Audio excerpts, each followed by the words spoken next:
Hey, how's it going? It's Jared from Marigold Library System. For today's craft, we're going to be making these fun jerseys. So let's get started.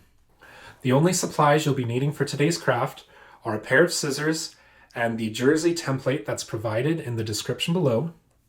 Everything else that you use is optional to decorate your jersey. I'm going to be using markers, but I also have these fun sparkly pieces of foam and a piece of poster board. I got these sparkly pieces of foam at the dollar store. They have a sticky back, which is really handy for this craft. So if you can find some like this, what you're going to do is you're going to peel the back off,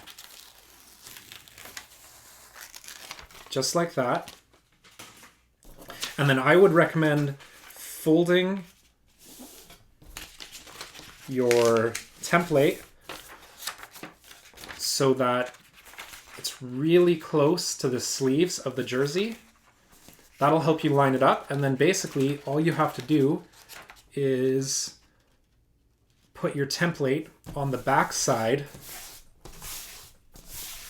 of the sticky sparkly foam, and then cut out the template and your jersey will be ready to go.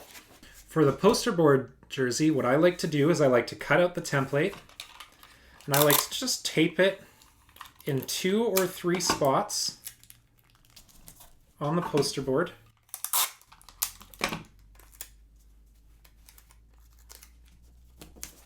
It's a little long.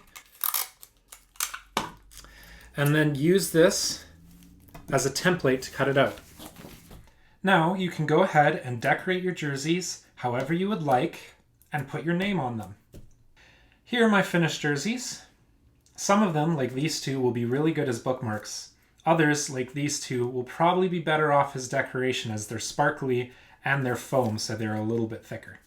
I hope you had fun making your jerseys today, and if you liked the video, make sure to subscribe and check out marigoldprograms.ca for more programs, challenges, and activities.